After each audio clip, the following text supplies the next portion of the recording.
welcome to Thursday. Today's Thursday, right? Thursday edition of Box Seats. I'm your host, Frank Holt. I'm here with the comedian known as Fig. Rodney Perry should be joining us any second. Talent is out for the day. Of course, this is the show that we call Box Seats with comedians who've been in the game for a long time. And as I always say, these comics have been in comedy since comedy was first created as comedy, because they've been in so long. You know what I mean? They was in comedy before I was, anybody. I don't know. The guys been in the man, I opened up for Mom's Mabley. That's what I'm saying. Like, yo, and that grade right there tells everybody that he ain't lying. That is true. Listen, I got it too. So, we've all been in the game for a long time. So, I guess I'll ask you, Fig, how you doing today, young man? Man, I'm good, man. It's a good day, man. Woke up early, man. Ran a few errands. But I'm back in time for the box seats. Yeah, but you got to be really happy. Time, man. You woke up real happy this morning because your Knicks won again last night. Tell the truth, because you got no sleep. Yes, sir, man. It was a nail biter too, Frank. It was a nail biter, man. It's like, yo, we was losing in the beginning. The one thing I like about the Knicks, man, is that even though we get down, they keep fighting. You know what I mean? Scrappy team, and they just keep fighting, man. No matter what, until the buzzer, the last buzzer ring, and the clock says all zeros. They just keep fighting, man. And last night, it really was that, because they had to go to overtime in order for them to be able to win. Yep, they're gonna win the next game too, because they're playing Toronto. We all know Toronto ain't got no fight in them. So Toronto just beat somebody, man, really good. I don't know who it was. I forget who it was off the top of my head, but they just beat somebody really good. Yeah, I ain't worried about Toronto, and I know you ain't gonna be worried about Toronto either. So cut it out, stop it. We don't need those kind of ratings right there. We don't need that. We don't need the puff class ratings. Let's get the real ratings, because Toronto's not gonna do that 2 games in a row, bro. So you know what the problem is? Teams overlook Toronto too. I don't think the Knicks are good enough that they can overlook anybody. No, nobody. Nobody. We ain't overlooking nothing. Yeah, we'll talk about them shortly though. But let's jump into it, man. I'm not going to do a COVID report. Well, I will do a small one and say that there have been some teams in Major League Soccer overseas that have had to quarantine over the last 24 hours because the whole team has been going under COVID protocol and broke it.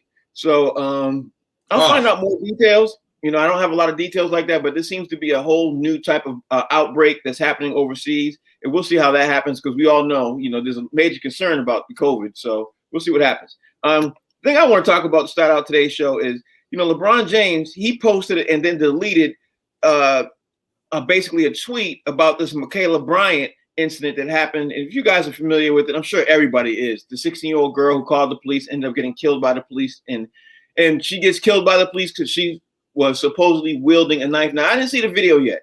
And to be honest with you, I'm not really trying to see the video. I'm not going to lie. I'm not trying to see the video. But I do know the facts. The facts are she called the police. The police say she lunged at her. And the police have some kind of justifiable, moment where they're saying that she had a knife and everything else. But LeBron James came out and said delete, that he eventually had to delete. Now, here's the thing. We are going on the same week of the Derek Chauvin case. LeBron James and some of these athletes today that we talked about yesterday, they are not backing down. They are stepping forward with this and everything else. What's your thoughts on LeBron James posting and then deleting the tweet that he did yesterday about Michaela Bryant? Fig, what you think?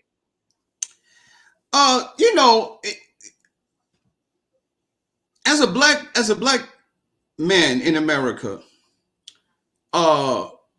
you have to imagine that after so many years of somebody cutting you and opening up a wound, and then every story seems to pour salt into that wound, it becomes an irritant. It wouldn't surprise me if later on there's a study done to find out that Black Americans are suffering from post-traumatic stress syndrome because of the lifestyle that we have to live in America. So your first initial response when you hear a police officer shoots down another Black person, male, female, and this one happened to be a teenage young lady, the knee-jerk reaction is to respond negatively towards the police.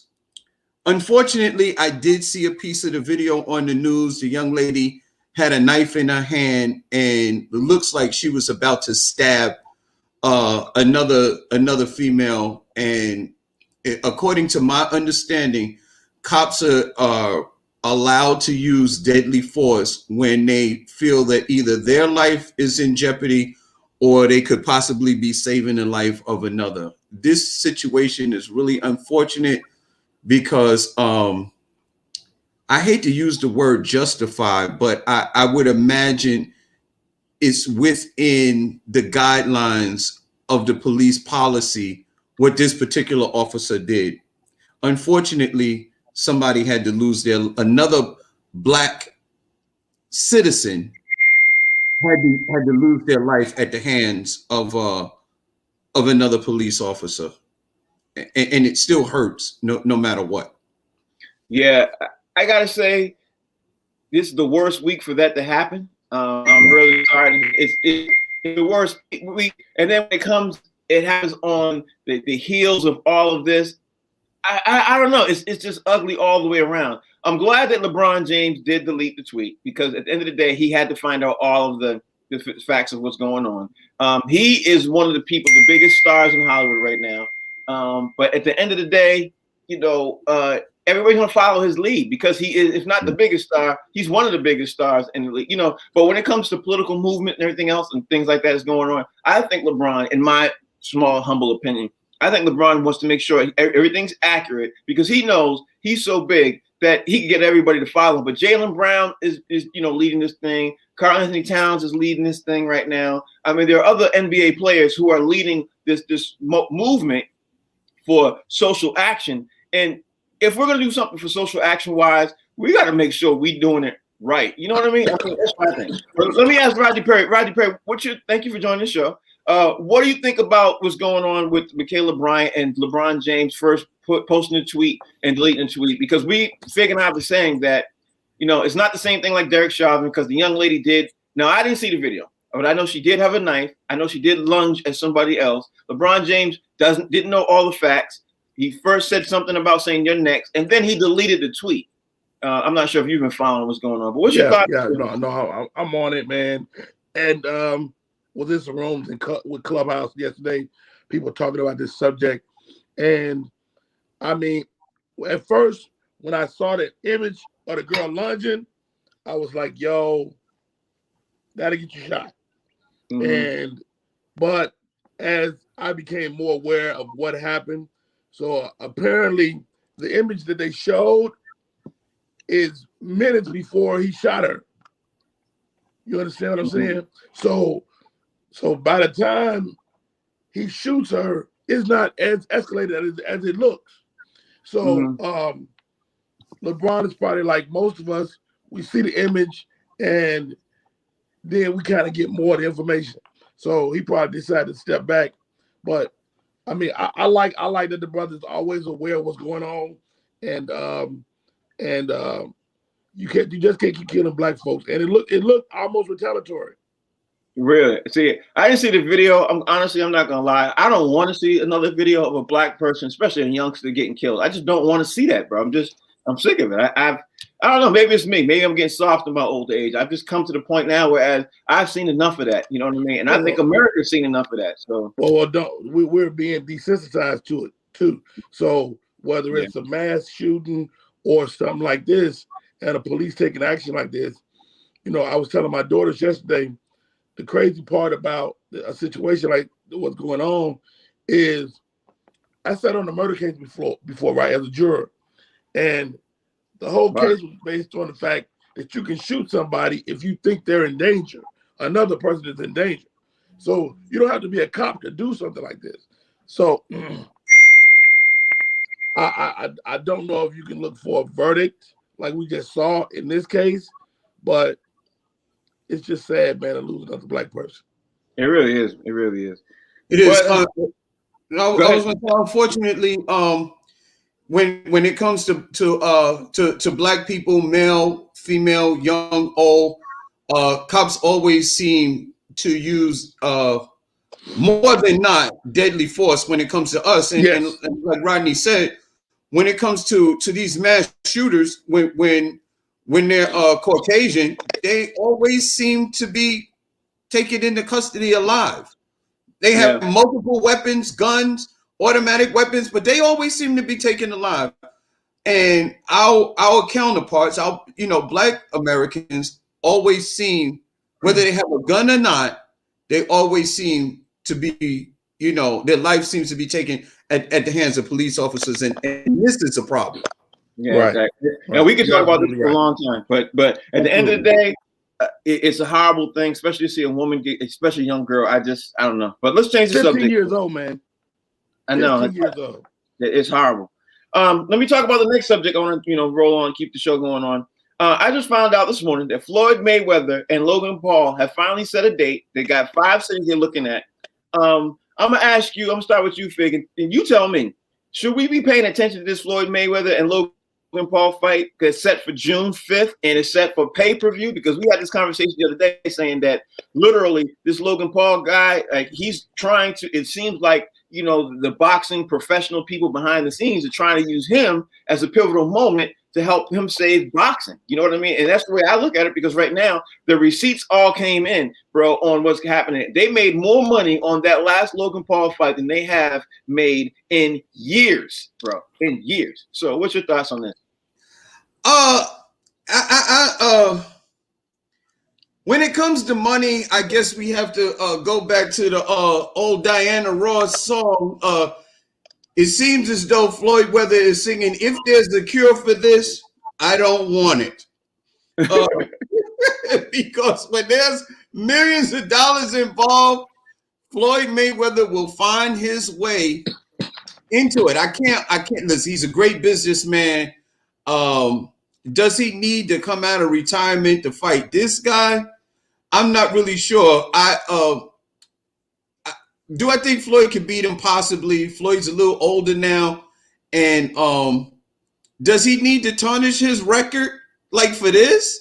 You know what I mean? Possibly. Will his record be tarnished? I mean, look, win or lose, whether it's a title fight, whatever, and stuff like that, if he loses to this kid, they're going to say an amateur came out of nowhere and beat up Floyd Mayweather. That's exactly what they're going to say.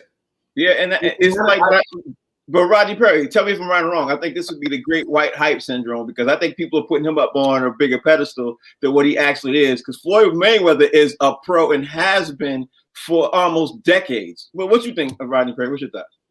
And Floyd Mayweather is, people try to make him like he's a dumb guy, but the guy's out to get his paper, man. And this is a money grab.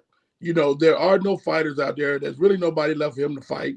And so this guy's managed to make himself popular, and Floyd gonna give him a payday. Hey, man, and he gonna give himself a payday. Floyd do his own pay-per-view. So, man, well done, Floyd, man. And hurt. I worry about Logan Paul. He gonna mess around and get hurt, mess around with Floyd Mayweather. You know what? That's a great statement you made around right there, because he really could. He literally could be carried out in a stretcher, because how long has he been so-called a professional? It hasn't even been a year. Mayweather's been a pro for at least 15 years. You know what I mean? At least 15. And he's always been in shape too. He hasn't been a pro, but a couple of months.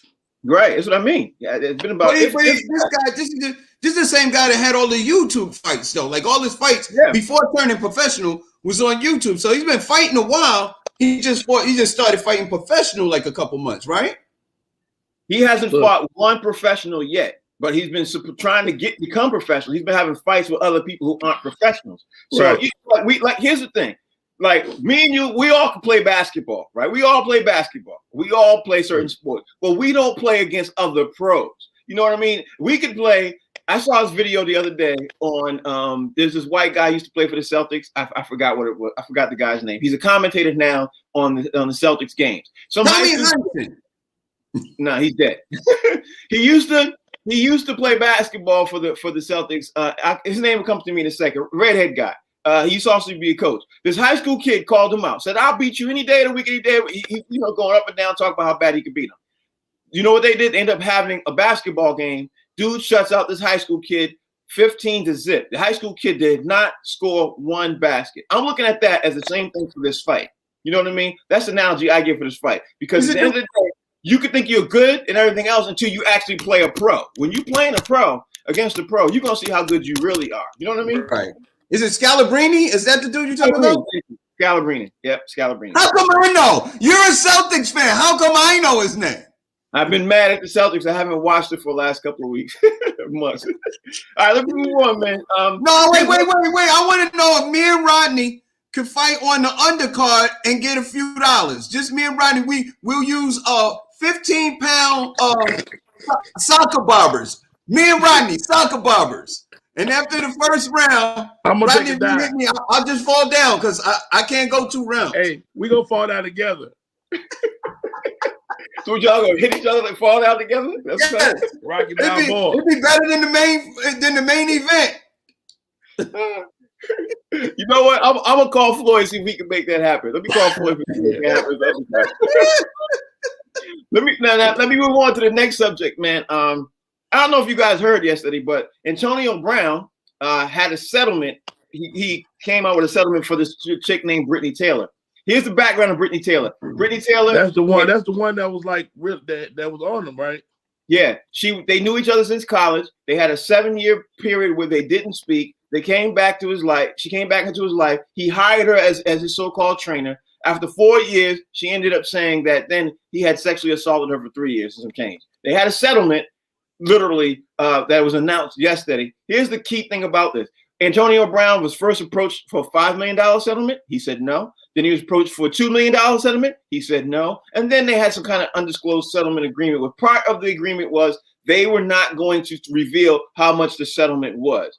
A lot of this is mirroring Deshaun Watson, but I'm going to ask that question in a second. But first of all, Fig, what's your thoughts on when you hear about Antonio Brown having a settlement that happened yesterday, right before, obviously, the draft and everything else? What's your thoughts, Fig?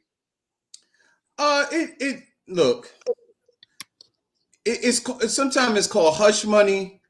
Sometimes it's called a nuisance fee.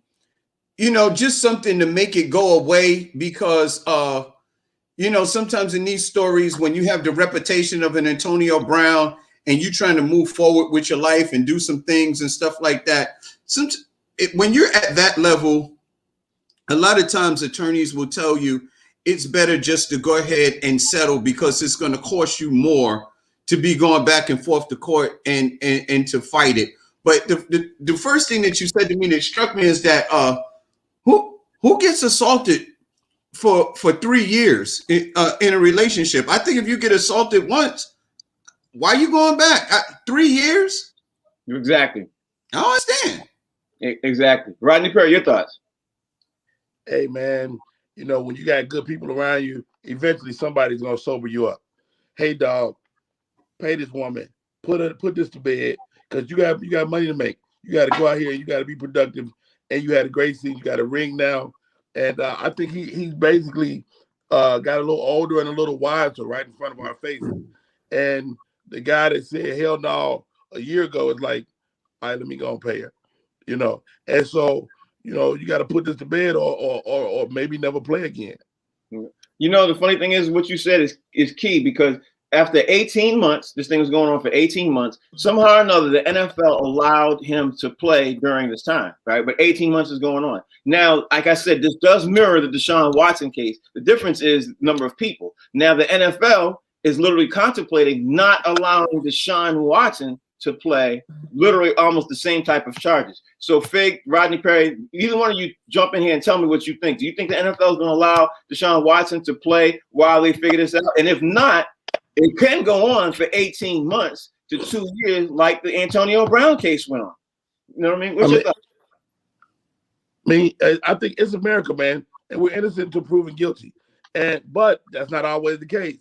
And so I think he should be able to play pending some formal charge, but you never know, man. The NFL has got a history of dealing with stuff that makes them look bad, and this makes them look bad. So, but I think it's also a vendetta between the Houston management and Watson, and so as long as that's involved, I don't think they can take any action.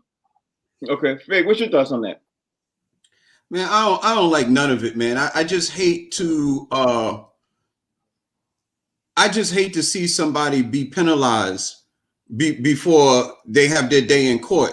That's why I don't like the the the whole court of public opinion, because how does the NFL come out and take action against somebody just because of an accusation? Accusations is not proof of anything. I could say Frank did this or Rodney did that, but until I prove it, how you gonna penalize me because somebody accused me of doing something? That really happens to us a lot, man. Again, Rodney said this is America, and that's Texas, and things, man, they just don't seem to work out for us the majority of the time. When your skin is brown, you're perceived to be guilty first, and then you have to prove your innocence when the law says you're innocent until proven guilty. But neither one of you has mentioned the fact that the NFL took a huge black eye a couple of years ago. And I think that's the problem that the NFL has, because if you all recall, with the incident in the elevator with the running back from the Baltimore Ravens. Rice. Yeah. Yeah, right. Ray Rice. So what they're trying to do is avoid that type of situation, because since Ray Rice and up to now, there have been several NFL players who've been known to batter women and Ray Rice got caught on tape. There's been a couple of other incidents with a couple of these guys knocking out their women, hasn't been caught on tape. They've been sexually abused, damn near close to even raping women. Look at Ben Roethlisberger. So the NFL is now, before Ray Rice, they looked at it one way. After Ray Rice, I think they have no tolerance. You know what I mean? I think that's the issue. You know Well, let me ask you this: what happened to Ben Roethlisberger and I believe the kick? What was it? A kicker for the Giants? What happened? They just happened to be Caucasian. So what was the penalty? What kind of penalty did NFL bring down on them? Listen, at the end of the day, I understand what you're saying too, but there have been several white players. I agree. As a black man, I understand everything that you're saying. But also, to be fair, there's been several white players who've assaulted women and they fell under the same thing. The only difference is we don't hear about it as much as we do the black players by the press that are covering all this stuff. That's the biggest difference. You know what I mean? And we all know how that goes too. So at the end of the day, I think the NFL is just worried consistently about somebody hurting a woman and possibly killing a woman, which you could end up, because these dudes are super strong. Like, they actually could kill a woman and they're really petrified about that. You know what I mean? Whether it's assault, sexual assault, or whatever. Look, we just spoke the other day, yesterday, about an NFL player who chokeholds another man until he passed out. He could have killed that man. You know what I mean? He could have killed him over an argument this past week. Hey, does the NFL care? No. Right. But at the end of the day, the shield is more important than anything, and they will always protect the shield. And so that's just what it is. And now, like Frank said, their posture has changed, because years back, you could beat your wife and get away with stuff. Now, with the world looking and them losing revenue left and right, they can't afford it. Exactly. That's my biggest issue. No, you're absolutely right. But the bad thing about it is that the shield represents the owners, and the owners happen to be old Caucasians. You know what I mean? And now one of those Caucasians has a vendetta against his quarterback because his quarterback wants to leave. And now all of a sudden, all of these charges come out of nowhere. Yeah. Hey, we talked about that so much. I'm dying to see what happens. But like I said at the beginning of this topic conversation, is that those same owners we're talking about literally could blackball Deshaun Watson, and he could be out the league for 18 months to 2 years until they settlement. Whereas on the flip side of that, Antonio Brown was allowed to play, but he also was compliant. You know what I mean? So we'll see what happens. Next thing I want to talk about is, if you guys recall, yesterday afternoon, we were talking about Sterling Brown. I said he was in Houston. Come to find out, I found out more details. He actually was in Miami when he came out and he got assaulted. Found out also that he was coming out of a strip club called the Booty Trap. He was in there with another player by the name of Kevin Porter.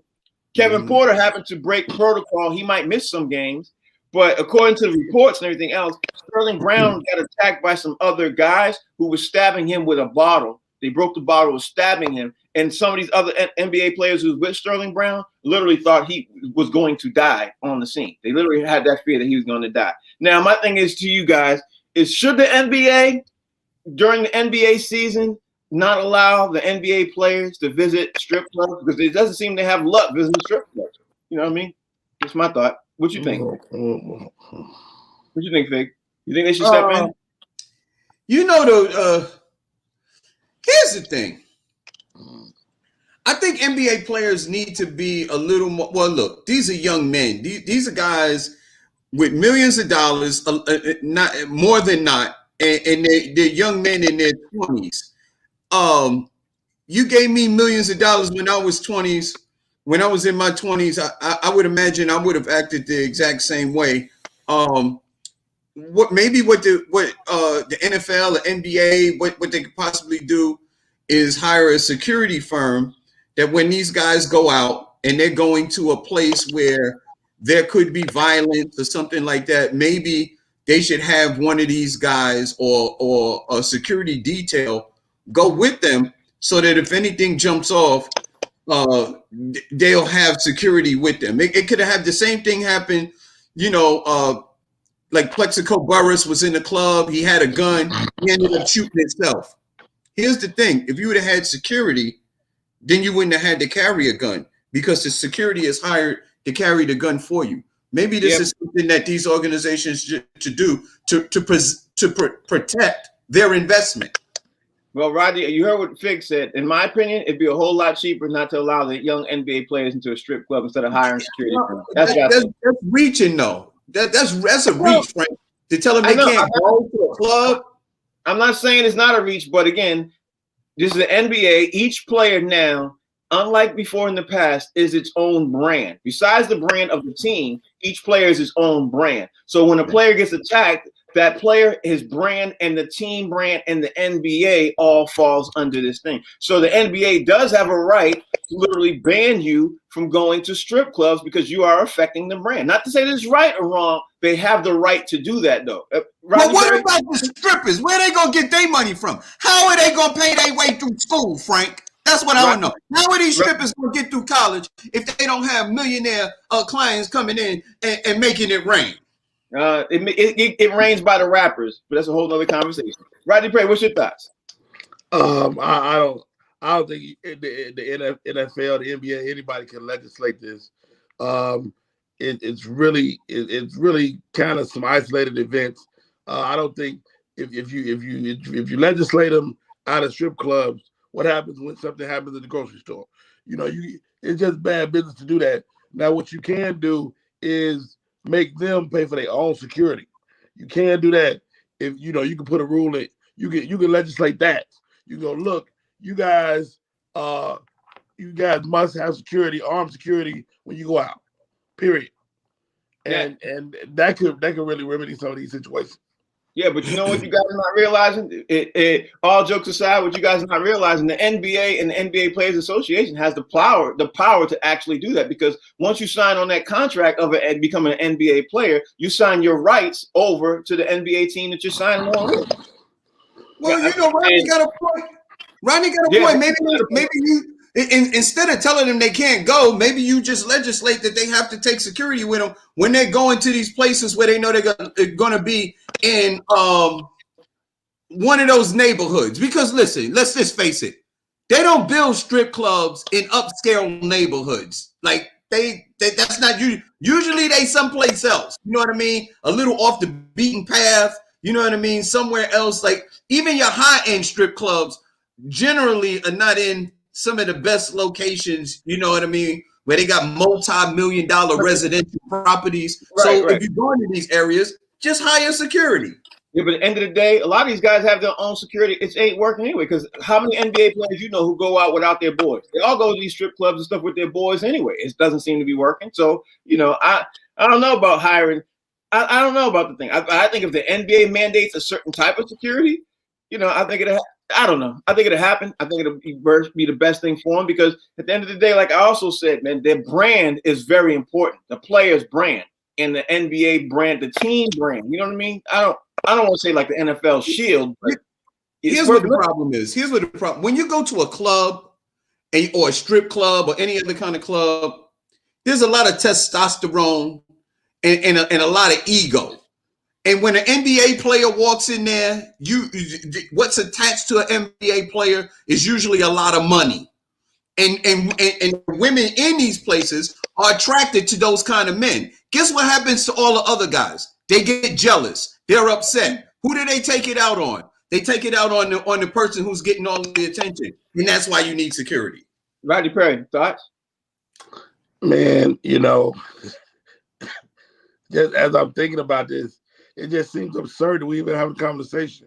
Right. Telling young men they can't go to a strip club that's rich. No. I say no to that all day, every day. Does the NBA maybe need to do something? Maybe, but maybe not. I'm saying, how many instances are we talking about, really? Are we talking about one a year? It's really not that many people that get in trouble like this. Yeah, there's not, but, I don't know. I say don't worry about it. All right, let's move on. I got to talk about the NBA because I want to also fit in the NFL today.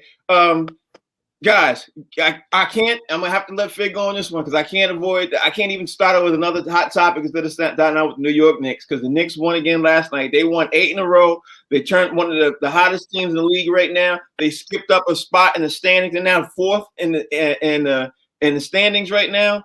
They played Atlanta last night.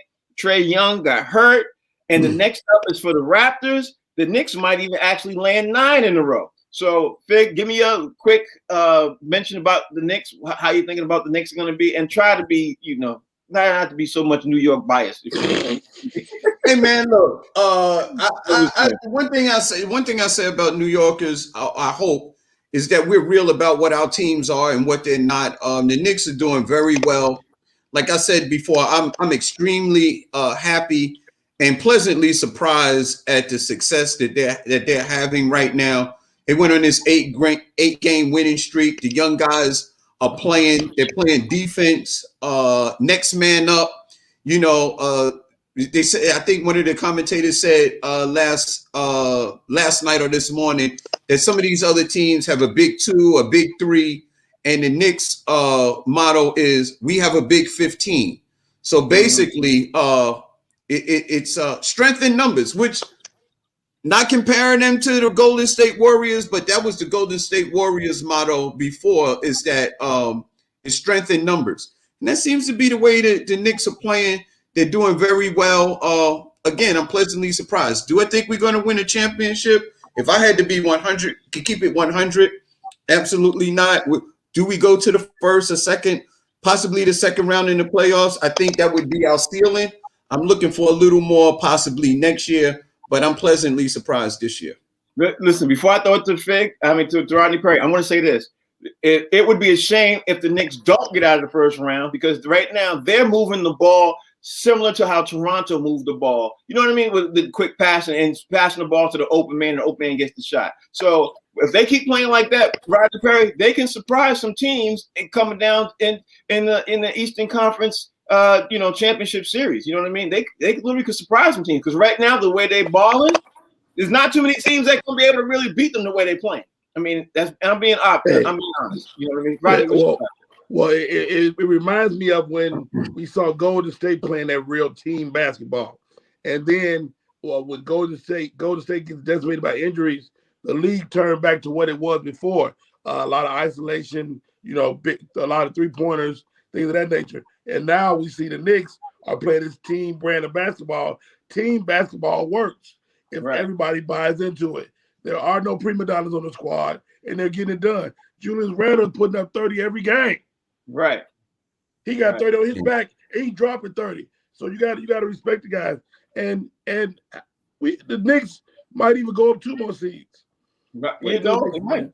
They might. You know the scary thing is? I'm gonna throw this out to you all. The scary thing is, there's only 2 teams that I know for sure the Knicks can't beat in the East. The only 2 teams is the Sixers and it's the Nets. I'm sure the Knicks can't beat those 2 teams right now. But if the Nets get injured and they can continue on with the injuries, they don't have the players back, I wouldn't be surprised they beat them either. You know what I mean? So let me narrow that down. I think the Knicks can beat the Bucks. I know the Knicks can't beat the Sixers. Other than that, who else can the Knicks out of 4 out of 7? I don't know, man. I think we can go ahead, Rodney. I'm saying, are you saying in a 7-game series they can't beat them? In a 7-game series, the only team I think can beat the Knicks out of 7 games today, right now, the way they're playing right now, I think the only team that could definitely beat them is the Sixers. That's the team I'm scared about. Have you watched the Knicks? Huh? Have you watched the Knicks play? Yeah, that's why I'm saying that. I think the Knicks will put foot to to the Nets and the Sixers right now. Possibly. But I don't know. The Nets are decimated by injury, man. For real, they're done. Oh, you mean right now? Oh, okay, all right. I'm thinking right now. In my mind, I don't know. For some reason, in my mind, I'm thinking if everybody's healthy. No, I'm saying right now, if they had to start a 7-game series today, right now, it'd be scary on who the Knicks can beat, only because the Nets right now are decimated with injury. KD's supposed to come back in a couple of days, but he's frail. Harden has got a hamstring injury. It's going to go on and off right now. Kyrie is going to the playoffs. Right. And Kyrie's going on back and forth. We can't hear you, Rodney. Go ahead. I said Kyrie might take a mental game off. Yeah, he might. So that takes the Nets off. That takes the Nets off the table. Now the Sixers have their game where they play really well. They also have games where they play bad. So they can't sleep. So right now, you could make an argument and say that the Knicks, even though they're in the 4th slot, are the best team in the East. You really could make an argument for that. Hey man, I'll tell you this. This is scary. In a 7-game series, I don't know who got the answer for Embiid. Yeah, I don't know. That dude is playing on another level, man. I mean, he's playing his size, which is scary. We already talked about it. Yeah, but I'm not knocking Embiid's play. But at the end of the day, we're talking the playoffs. If they start today, that the Knicks would double team him and they would get the ball out of his hands, and then you would rely on other people to make sure they would score, right? And if you could do that, we all know people play different in the playoffs, and the Knicks with their defense would figure that whole thing out. They would figure out how to shut them down. Now, but it's a 7-game series. I'd like to see how they would adjust, But right now, as we stand right now, the Knicks are the best team in the East. Even though they're number 4, they're the best team in the East. Don't count out them boys up there in Boston either, man. Listen, I don't count out the Celtics. The only reason why I'm not even mentioning the Celtics is because their weakest link is their coach, and his substitution patterns kills me. It's killing me. And again, we're talking about today, right now. The Celtics have a lot of injuries they're dealing with today and COVID issues right now and players being sick right now. So I said today. Now let's see what happens by the time playoffs roll around in 30 days. I'll circle back and say, okay, let's see what the Celtics look like. I'll see what the Sixers look like. And most important, let's see what the Nets look like and have this conversation again. Anyway, let me say this to you, Rodney Kramer, close to you. Anthony Davis is coming back. LeBron's supposed to come back in a week. Do you think we're going to see a difference with an obvious difference? And will the Lakers be as dominant when those two guys come back? Because I'm going to say my opinion. My opinion is I still think Utah is going to be the team to beat with LeBron and AD, because I think Utah is playing phenomenal basketball in the West. And Phoenix, everybody and their mother's overlooking Phoenix. I think those two guys right there, those two teams are the dominant team in the West, not the Lakers that everybody seems to be. I don't think the Lakers are the same team. But what you think, Rodney Perry? You guys. How about this? Don't bet against LeBron. And if you got any money after that still left, don't bet against LeBron and AD. Don't do it. Keep your money in your pocket. Don't bet against LeBron. I don't care if LeBron roll out on the floor in a wheelchair. If he's on the floor, bet on him. Utah, Phoenix, please. Let me tell you something. Utah been getting their butts whooped since Michael Jordan, and they're going to keep getting their butts whooped. You understand me? So, I mean, here's the reality. All jokes aside, there's going to be a bit of a curve with the Lakers, getting up to speed, getting back together. They haven't played together all season. But how about this? The other guys have been doing great. The other guys have been standing in the gap and winning games. So I think, low-key, the Lakers might be better than they was last year. You know what? I'm going to have to disagree with you, Rodney, because the Lakers without AD and LeBron have been a 500 team. That's a fact. They've been a 500 team. I don't know if they're better without those guys. I don't know. But, Fig, what you think? I'm saying they've been winning. They win a 500 without their guys. Yeah. So that's 500. Great. That's great. I don't agree with that one, Rodney. I don't agree with that one. But I hear what you're saying. What gives me pause? Now I'm not look. Phoenix just beat the Sixers the other night. Last night. I have pause with Utah because Spider's out. if he comes back healthy, they got a shot. They got Conley, they got Gobert. You know what I mean? They got Ingles, some shooters. They play decent defense. Gobert is a rim protector, so they'll give you a fight. And I can't sleep on Phoenix because Chris Paul has done something with that team, man, and they have some they got some young guns over there. They got Ayton, and they got that boy the shooter, the young boy, light skinned boy, Booker. So I'm concerned with Phoenix, man. But when if LeBron and AD is healthy, they're gonna be a tough out. Can one of these teams push them to 7 possibly? I think so. But in a 7-game series with Anthony Davis healthy, LeBron James healthy, you got that big monster in the middle, and those other players, they're gonna be a tough out, man.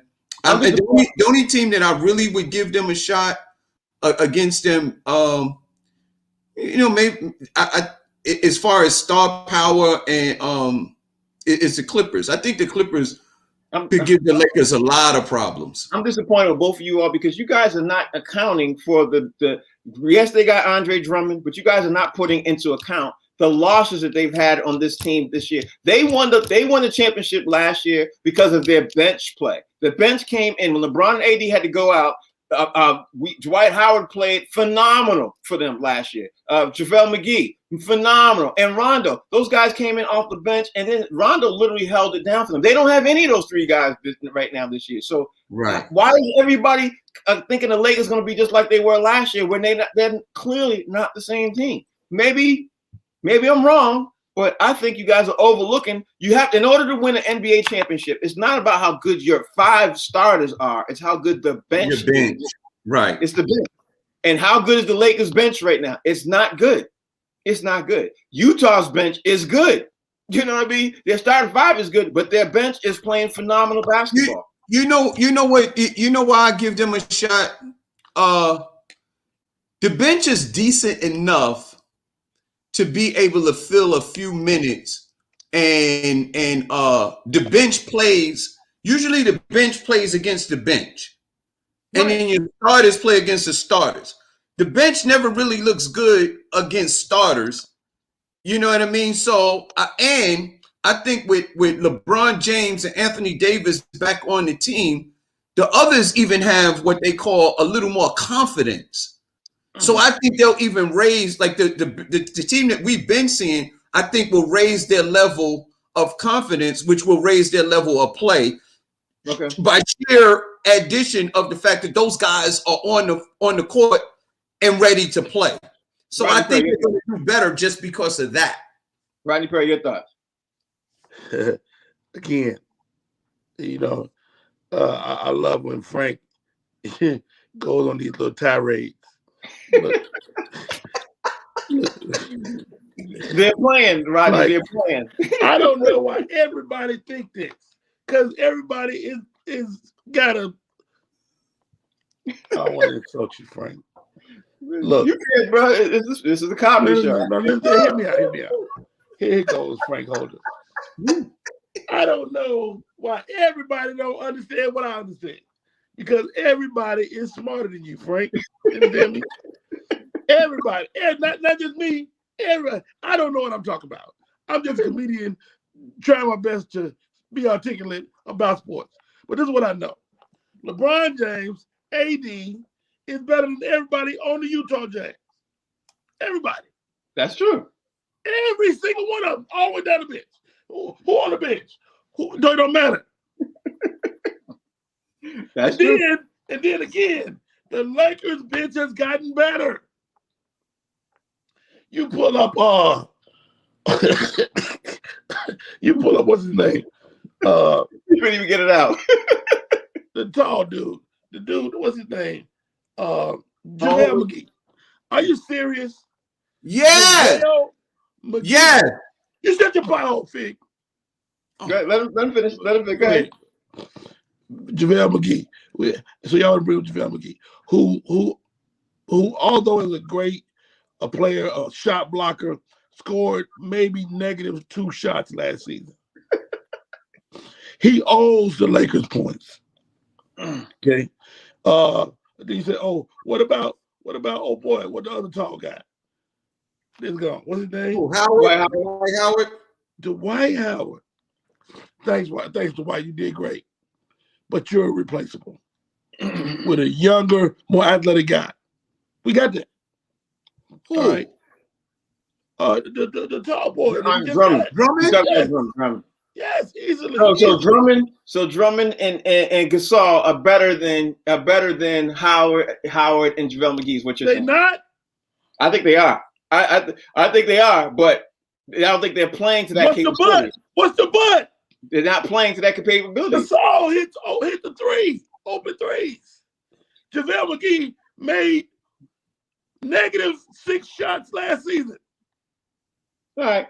We can argue about this. I want to get to the NFL. I want to definitely get it because we can argue about this for 30 minutes. I want to have something else to argue with you guys about in the NFL.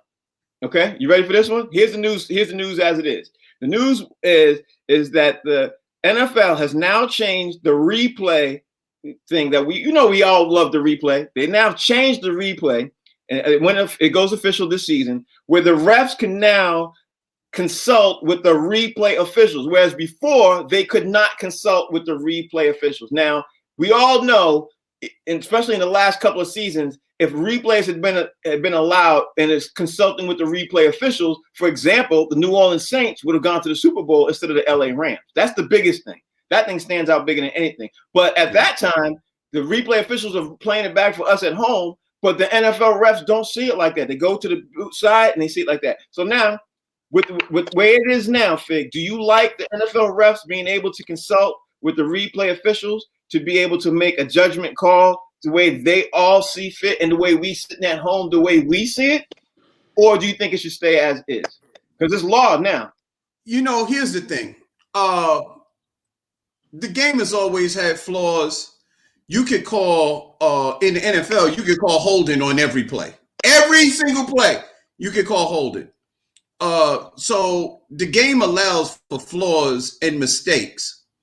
But on the biggest plays, when the referees get it wrong and the people at home are seeing what the referees in the booth see, it almost lends to cheating. It's almost like the most avid fan thinks that the game is fixed and their team is being cheated out of an opportunity to win. So in that instance, I think it's better because the camera can capture things that your naked eye couldn't possibly see. So I think it'll add a level of quality and right some wrongs in the game. So personally, as a fan, I like it. It would have helped, like you said, Frank, it would have helped New Orleans because that was a blatant pass interference. That was so big. How many people do you think didn't think that New Orleans got cheated? Whether you're a New Orleans fan or not, how many of us didn't think that, they really got cheated out of an opportunity because that was so blatant? We were making jokes like Stevie Wonder could have saw that. Yeah, I'll say this, and I'm gonna say this moving on. Even though that call was blatant, I wish they would just throw the whole replay thing out and just do it like they used to do, and then everybody, as they see it on the field as is, let's do it. Because what's happening to me is it keeps opening up a bigger can of worms. You know what I mean? That to me, that's what the can just gets bigger and bigger and bigger, and not that it I think the game was a better game when you used to call the game with the naked eye. Besides every now and then a blatant call, blatant obvious call. I just think it's getting worse and worse. Rodney Perry, what's your thoughts? I don't agree with that. I like replaying the game. It's hindsight is always 20/20, and there is human error in the game of football. Do we add another layer, another human being into it to make the decision on the decision? I'm okay with that.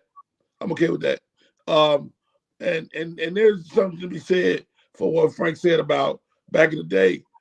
But technology is better, and we should use it. Technology should be used to make the game move quicker and faster. And I think this replay, adding the other official in, is designed to make the whole situation faster.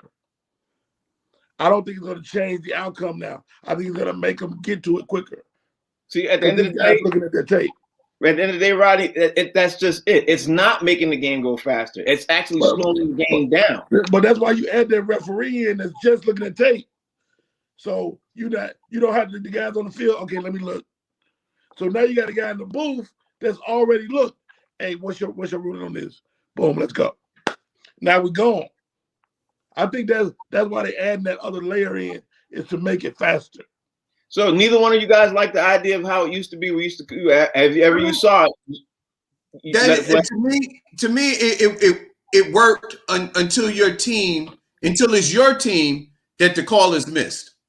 Yeah, no, that's all the time. Yeah, that's all the time. Yeah, but if the Patriots lose an opportunity to go to the Super Bowl because the referees missed a call, you're gonna wish they had instant replay. I'm not denying that. All I'm saying is, but if it's a playing field, it's an even field for everybody, that's fine. But at the end of the day, I think it keeps opening up a bigger can of worms. I mean, it seems like they keep thinking of this, and it just keeps getting bigger and bigger and bigger. That's all I'm saying. Because look, when Dallas with Desmond Howard, remember that play when Desmond Howard caught that pass? I forgot who he was, and he clearly caught the ball, and they kept replaying and everything over and over again, and they could not go to replay. Brian, there's Brian. That's what I said. You said Howard. Okay, that's what I'm sorry. Des Bryant caught the pass, and he caught the pass. He clearly had his feet in, and if Dallas had won that game, they would have moved on. I don't know if it was to the NFC Championship game. I don't remember. This was years ago, but not that long ago. It was like within the last 5 years. But they literally were playing and they were winning, and they could have gone to they would have gone to the next round, the divisional round in the NFC. They would have gone to the divisional round, and he clearly caught that. The replay officials said he caught it. The officials on the ground said he didn't. The officials on the ground overturned everybody, said he didn't. So it's still, my point of saying all that is, even with the naked eye, even with the technology, they still can get it wrong. That's all I'm saying. I don't think that was more about technology. I think it was more about the ruling on what a catch was and what a catch wasn't. They say after he caught the ball, did he make a football move before he lost control of the ball? And But how did they get to that point? I mean, interrupt. But how did they get to that point? By showing the replay over and over again, whereas their naked eye, you're right, but their naked eye said he did make the football play move at first, but he didn't have his feet in the bounds. That's what the point was. And then they went back to the replay and said, oh, well, you know what? Come to see it. Look now, he didn't make a football move once he caught the ball. But their naked eye told him he did. That's my point. They keep getting worse and worse. That's what, I mean. Look, at the end of the day, I want him to get it right. And that works for me. Right is right and wrong is wrong. If the replay is gonna make it right, then get it right. I'm with you on that one. Rodney Perry, last word. Completely agree. The most important thing is get it right. And if this new layer speeds the game up and gets it right, it's a great thing. I don't think we should go backwards. We should always go forward. Thank you all for actually doing the show. Rodney Perry, thank you for joining the show. Fig, thank you. Talent will be back tomorrow. You guys are watching Box Seats. Please tell everybody out there how they can follow you, Rodney Perry. And let me see them beads, bro. I saw them beads flashing up. Yeah, I can't see them. There you go. You made those, right? I did. It's Rodney Perry Custom Jewelry. You hit me on my Instagram page. Yeah. Hit me on my Instagram page, man. I got them. And a special deal for all my friends and family. But what is camera? They go on right there. Bro, I'm gonna still support you, bro. I gotta hit you up because I got my beads all day. I have to support you, bro. Oh, you wear them? Nah, I wear them all day. I really made them so guys can have like some cool options that wasn't real ladylike, you know. Right. And but the website RodneyPerry.com, Rodney Perry Live on my Instagram page. Hit my DM if you want some. We'll definitely do that. I'll make it turkey. Listen, at Comedian Fig, all social media platforms. As usual, Monday through Friday, 1 to 2 p.m., Box Seats, baby. This is the best damn sports show on TV. And if you don't believe me, ask your mama. Fig told you the name of the show. The channel is Humor Mill. We're on every day, Monday through Friday from 1 to 2. We discuss sports with comedy. We do all that. And tomorrow, Talent will be back to join the show. I'm sure we're going to pick up the discussion on NFL. We didn't even hit all this other NFL stuff. I really wanted to talk about Devonta Smith. Everybody's giving that boy a hard way to go, man. I really want to see if we can fit that conversation in tomorrow, man, because that young brother, he may not have to wait, but he might end up being one of the best NFL wide receivers of all time if he plays anywhere somewhat near how he played in college. I'm going to throw that out there now. But tomorrow, we're going to have this discussion. Thank y'all for watching the show. We'll be back tomorrow, same bat time, same bat channel. Take care. Peace. Peace.